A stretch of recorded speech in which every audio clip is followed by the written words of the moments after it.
Yes guys, അങ്ങനെ ഞങ്ങളും Kozhikode explore ചെയ്യാനുള്ള ആഗ്രഹത്തിൽ കോഴിക്കോട് റെയിൽവേ സ്റ്റേഷനിൽ പോയി ഇറങ്ങി നേരെ വിട്ട് പിടിച്ചത് മിൽക്ക് സർബത്ത് കുടിക്കാനായിരുന്നു. മിൽക്ക് സർബത്ത് മിൽക്ക് സർബത്ത് വാങ്ങിക്കാൻ വേണ്ടി നമ്മുടെ അമൽ എന്ന് പറയുന്നത് നമുക്ക് ഇഷ്ടമല്ല.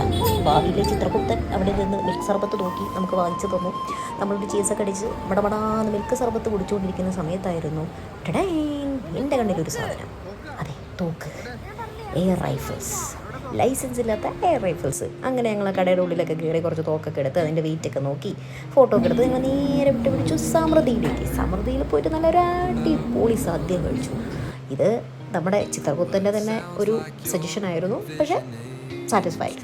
സോ സമൃദ്ധിയിൽ നിന്ന് ഭക്ഷണം എല്ലാം കഴിച്ച് നമ്മൾ നേരെ കുറച്ചൊരു ഈവനിങ് ആവാറായപ്പോൾ നമ്മൾ നേരെ പോയത് നമ്മുടെ കോഴിക്കോട് ബീച്ചിലേക്കാണ്. കോഴിക്കോട് ബീച്ചിൽ എൻ്റെ ഏറ്റവും പ്രിയപ്പെട്ട വിദ്യാർത്ഥിയുടെ അച്ഛനും അമ്മയും എല്ലാം വന്നിട്ടുണ്ടായിരുന്നു. ഞങ്ങളങ്ങനെ കോഴിക്കോട് ബീച്ചിൽ കൂടെ കറങ്ങി ഇങ്ങനെ നടന്ന് ഞങ്ങൾക്ക് ഇഷ്ടമുള്ള സാധനങ്ങളൊക്കെ മേടിച്ച് കഴിച്ച് ഞങ്ങളിങ്ങനെ എക്സ്പ്ലോർ ചെയ്ത് ഒരുപാട് കാര്യങ്ങൾ വർത്താനമൊക്കെ പറഞ്ഞ് ഈ ഉരയ്ക്കുന്ന സാധനം കഴിച്ചില്ല കേട്ടോ. യെസ്, ബാക്കി ഉപ്പിലിട്ട സാധനങ്ങളെല്ലാം കഴിച്ചു ഞങ്ങൾ. പിന്നെ ഞങ്ങൾ കല്ലുമുക്കായ ഫില്ല് ചെയ്തിട്ടുള്ള ഒരു സാധനം അത് കഴിച്ചു. പിന്നെ ഇത് കഴിച്ചില്ല, ചോക്ലേറ്റ് കഴിച്ചില്ല. ഇതൊക്കെ ചുമ്മാ വീഡിയോ ഭംഗിക്ക് വേണ്ടി എസ്തെറ്റിക്കിന് വേണ്ടി എടുത്ത വീഡിയോസാണ്.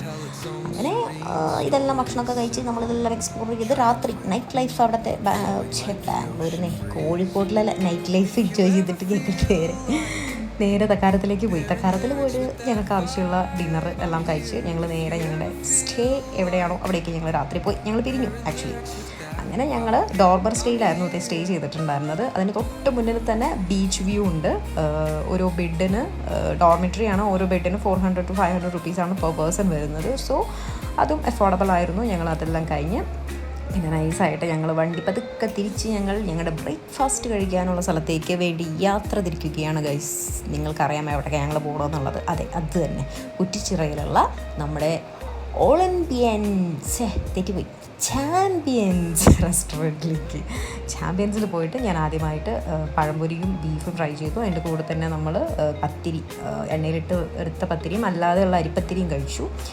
2-3 ചായയൊക്കെ ഓർഡർ ചെയ്ത് കുടിച്ചു ഞങ്ങൾ. കാരണം അത്രയും തിന്ന് തീർക്കാൻ എനിക്ക് ചായ വേണം, ചായ ഇല്ലാണ്ട് എനിക്ക് പറ്റില്ല. അങ്ങനെ ചാമ്പ്യൻസ് റെസ്റ്റോറൻറ്റിൽ നിന്ന് നമ്മളിതെല്ലാം നമ്മുടെ ബ്രേക്ക്ഫാസ്റ്റ് കഴിച്ച് കഴിഞ്ഞിട്ട് ഇതെല്ലാം ദഹിപ്പിക്കണമല്ലോ. അങ്ങനെ ഞങ്ങൾ ഒന്ന് നടക്കാനൊക്കെ ഇറങ്ങി. എത്തിയത് എവിടെയാണ്? യെസ്, അങ്ങനെ 2 ഉരു വെള്ളത്തിൽ ഇറക്കിയിട്ടുണ്ടായിരുന്നു. അത് കഴിഞ്ഞ് നേരെ ഞങ്ങൾ വെച്ചു പിടിച്ചത് തുഷാരഗിരിയിലേക്കായിരുന്നു. തുഷാരഗിരിയിലെത്തിയ സമയത്ത് തൊട്ടടുത്തൊരു പാർക്കുണ്ട്. അവിടെ ഒരു മുത്തശ്ശിമരമുണ്ട്. ആ മുത്തശ്ശിമരത്തിന് ഇത്രയും ഹൈറ്റ് ഉണ്ട്. ഇത്രയും ഹൈറ്റ് മാത്രമല്ല, ഈ മുത്തശ്ശിമരത്തിൻ്റെ ഉള്ളിൽ കൂടെ കയറി നമുക്ക് മുകളിലേക്ക് നോക്കിയാൽ ആകാശം കാണാൻ പറ്റും. അതായത് മരത്തിൻ്റെ ഉള്ളിൽ ഒന്നും ഇല്ല എന്നർത്ഥം. പിന്നെ നമ്മൾ കുറച്ച് കുളിസീനൊക്കെ കണ്ട് തുഷാരഗിരി വെള്ളച്ചാട്ടത്തിൻ്റെ സൈഡിലിരുന്ന് കുറച്ച് നേരം കാലൊക്കെ ഇട്ട് നനച്ചിരുന്ന് ഞങ്ങൾ നേരെ